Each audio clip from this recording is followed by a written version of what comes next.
दोस्तों, मेरा नाम शक्ति है और आज ये कहानी हम नेपाल से भेजा गया है। आइए कहानी को शुरू करते हैं।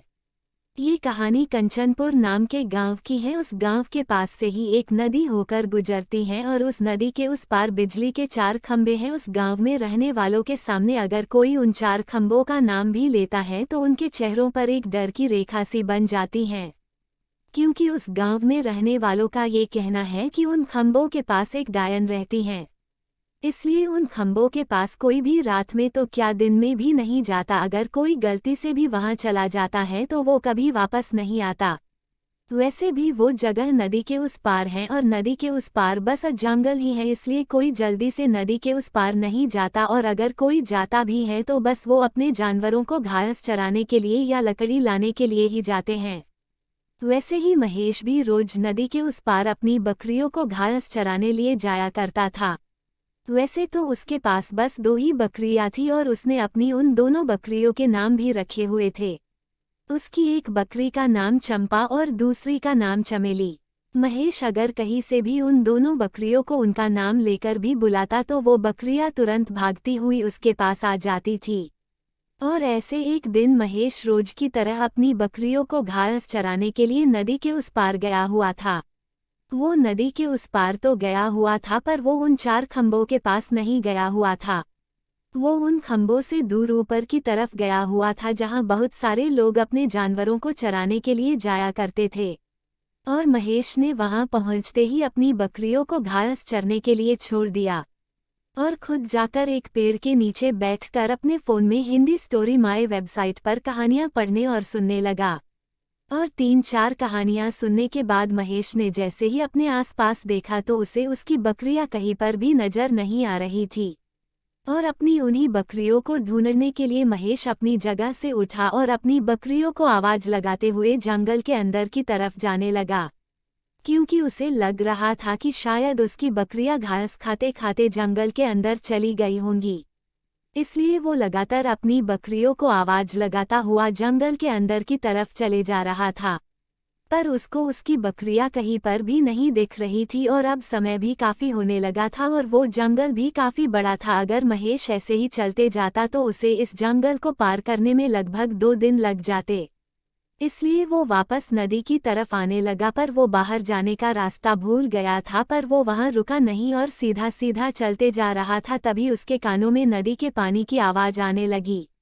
महेश समझ चुका था कि वो जंगल से बाहर अब नदी के पास आ गया है, पर वो अभी भी अपनी बकरियों को ढूंढ रहा था और उनका नाम लेकर आवाज लगा रहा था, चंपा चमेली, चंपा चमेली। वो आवाज लगाते हुए नदी की तरफ चले जा रहा था, पर तभी उसके पैर के नीचे कुछ आ गया।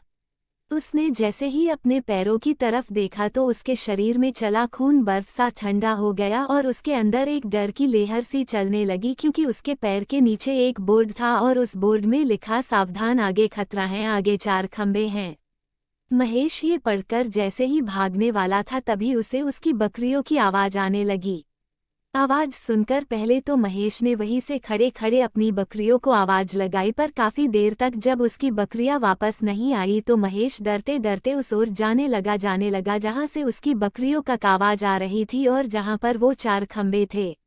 वो डरता डरता चले जा रहा था। तभी उसने देखा एक लड़की 4 खंबों के सामने एक पत्थर पर बैठी थी और उसका मुंह दूसरी तरफ था और उस लड़की के बाल इतने बड़े थे कि वो जमीन को छू रहे थे। और उस लड़की के पास में ही महेश की एक बकरी खड़ी हुई थी।